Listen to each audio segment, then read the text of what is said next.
वो नंगा था इसलिए मुझे ना असर पड़ने शुरू हो गया थोड़ा सा गलत। शैतानियत गालिब आ गई। हाँ जी। उसके बाद क्या हुआ? उससे बाद उसने भागा है, मैंने उसको वट्टा मारा, फिर उसको पकड़ा है।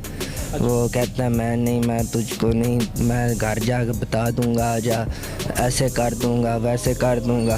अस्सलाम वालेकुम नाजरीन, नेशन टीवी के साथ आपका मेज़बान मुबशिर हसन हाजिर खिदमत है। नाजरीन, इस वक्त हम मौजूद हैं थाना खानका डोगरा में, जहां पर एक इंतहाई संगीन वाक़या पेश आता है। 10 साला बच्चे का कपड़े ना पहनना उसका जुर्म बन जाता है। मुल्ज़िम सनाउल्लाह जब उसको बरहना हालत में देखता है, वो खेल रहा है बच्चा, तो इसकी नीयत बिगड़ती है और ये उसके साथ ज़्यादती करने की कोशिश करता है। नाकाम कोशिश के बाद ये उसको गला घोंट के कत्ल कर देता है कि इसके इस गंदे खेल का किसी को पता ना चल जाए। ये सारा वाक़या किस तरह पेश आता है, पुलिस किस तरह इंटेरोगेट करती है और किस तरह इस मुल्ज़िम तक पहुंचती है, आइए चलते हैं और जानते हैं मुल्ज़िम और पुलिस की ज़ुबानी।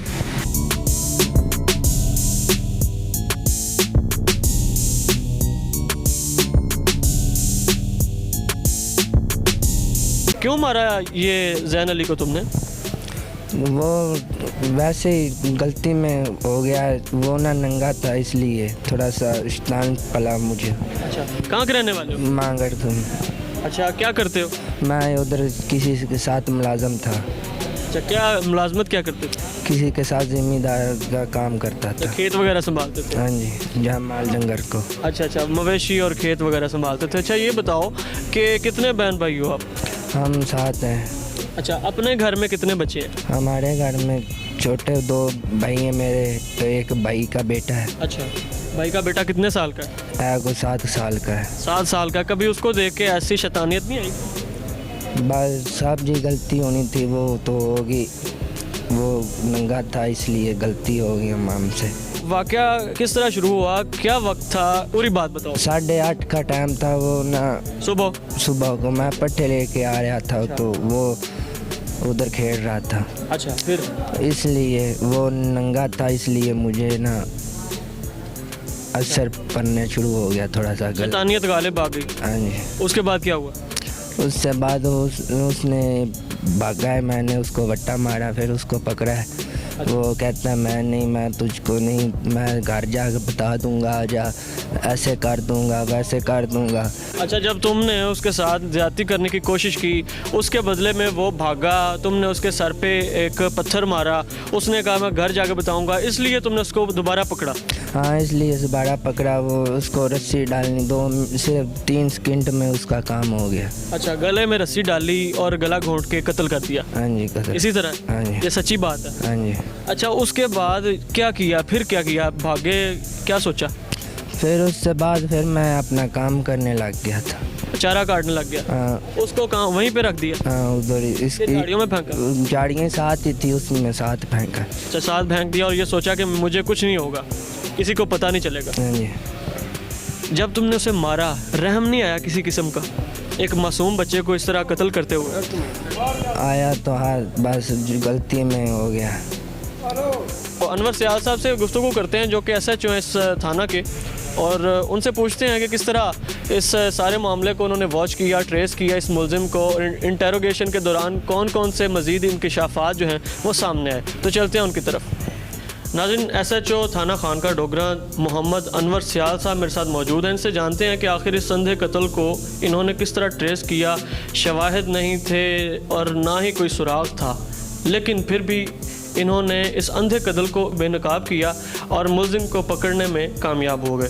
इनसे जानते हैं कि आखिर किस तरह इन्होंने इस शातिर मुल्ज़िम को पकड़ा और कैसे ये सारा मामला पेश आया। अस्सलाम वालेकुम सर।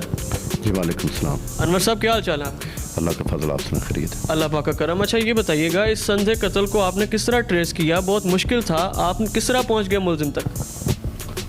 बस जब हम वकूए पर पहुँचे, वकूए पर पहुँचने के बाद जी, हमारी जो हमारे इन्वेस्टिगेशन टीम थी, हमारे अफसरान था, DSP साहब, SP इन्वेस्टिगेशन साहब, फराजिक साइंस लेबॉर्ट्री की गाड़ी उधर पहुँची है।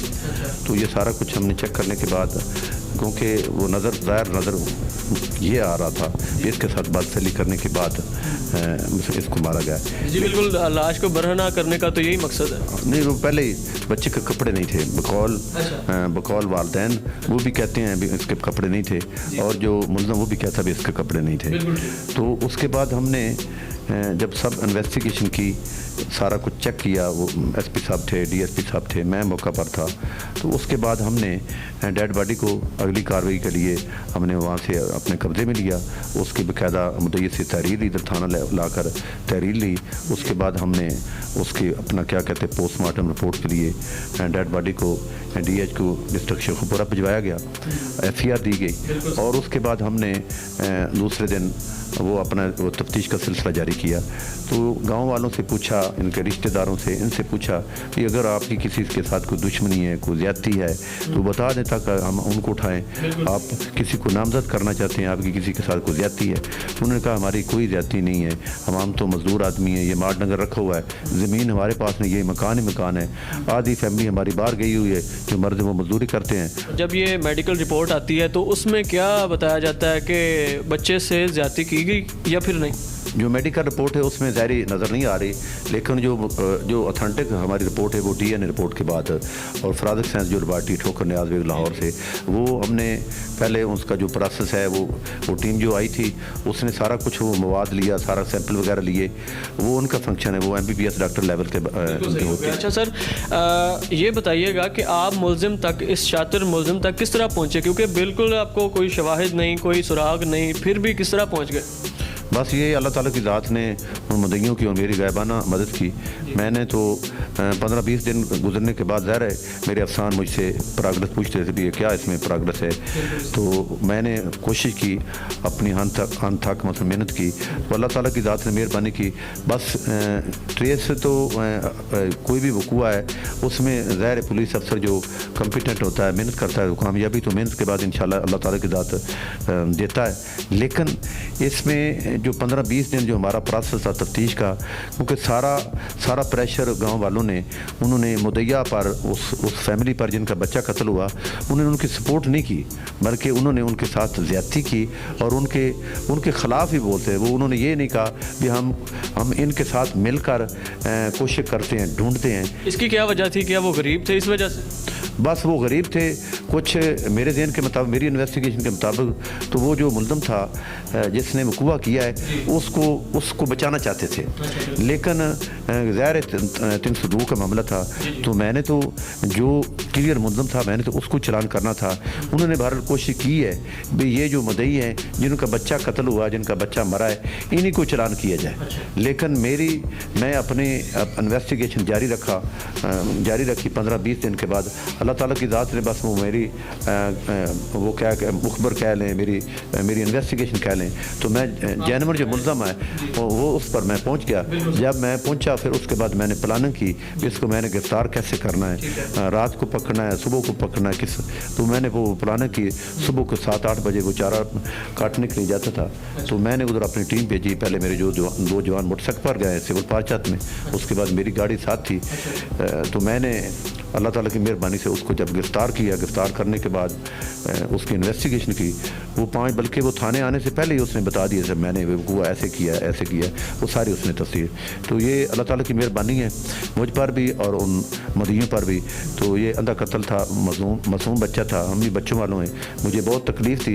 मैं ख़ुद भी नमाज़ पढ़ कर दुआ करता था भी या अल्लाह ये बच्चा जो मरा है, हम भी बच्चों वाले हैं, इसका कातिल क्लियर होना चाहिए, किसी के साथ ज़्यादती ना। तो अल्लाह ताला की ज़ात ने मुझे कामयाबी दी। बिल्कुल सही हो गया। नाज़रीन, जिस तरह कि आपने SHO साहब मोहम्मद अनवर सियाल साहब की गुफ्तगू सुनी कि किस तरह एक दरिंदा सिफ्त इंसान जो है वो एक मासूम फूल को कत्ल कर देता है, मौत के घाट उतार देता है। अपने मेज़बान मुबशिर हसन को दीजिए इजाज़त। अल्लाह निगहबान।